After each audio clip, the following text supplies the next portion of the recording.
Hi, I'm Mark King, Investment Editor at Columbia Threadneedle Investments. Joining me today is Mark Burgess, Chief Investment Officer at EMEA and Global Head of Equities, and we're going to discuss some of the key themes driving markets. These include global politics, Brexit negotiations, European growth, inflation and monetary policy.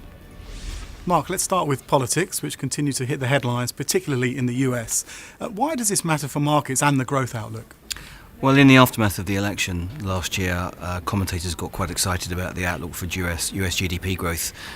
There was clearly a lot of talk about structural reform, reforming the tax system, deregulating the financial system, and some of the more optimistic commentators, thought we might see 3.5–4% GDP growth in the US this year, and that had, as you would expect, a corresponding impact on the valuation of bonds and what sort of equities perform well, companies that would be benefiting from that growth uptick.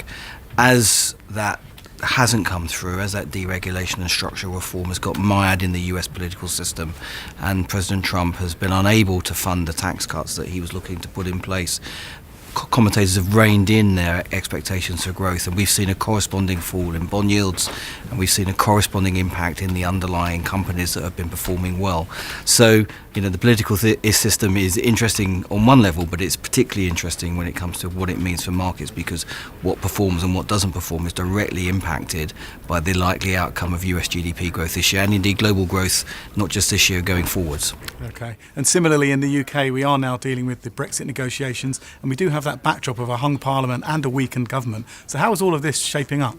Well, we've seen continued volatility in sterling as sterling kind of ebbs and flows on the outlook for Brexit, and on one level a weakened negotiating position means that we might get a softer Brexit than some of the far right in the Conservative Party might have wanted, and that has sort of underpinned sterling to some extent. But the sort of ongoing negotiations, the continued uncertainty, what that means for our relationship with Europe going forward, all of that is weighing on sentiment with regards to the UK. So I think we're seeing growth expectations moderate as companies defer decisions or indeed make decisions to locate themselves in other parts of Europe. Consumer expenditure, which is so critically important for UK GDP, as confidence falls away, then that sort of weighs heavily on that. So we're seeing growth expectations for the UK come down and down and down as that uncertainty with what sort of relationship the UK has with Europe just continues to be pushed out into the distance. And in contrast, of course, all looks set fair in Europe. Do we still see signs of life in the European economy? Yes, when our portfolio managers are meeting companies, the area that they most consistently see better profit expectations from is actually domestic Europe, and it does feel that with the French election behind us and some political calm and some political certainty in Europe, then the European cyclical upswing is coming through really quite nicely. We're seeing unemployment come down.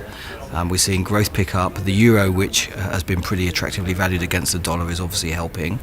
But we're seeing a strong recovery in Europe. And of course, we've still got a very accommodative monetary backdrop from the ECB, who is trying to get some inflation into the system. So a decent upswing, falling unemployment and very accommodative monetary policy paints for a pretty attractive picture for domestic European assets. And moving on to inflation, it remains a talking point in the UK, but it is stubbornly low globally. What does this mean for monetary policy? Yes, we've had the one-off impact of the fall in sterling feed through to rise in UK inflation, and we think that's temporary. We think it's a one-off, but it does continue to squeeze real incomes, which is one of the reasons why the UK consumer is maybe feeling a bit less optimistic about life.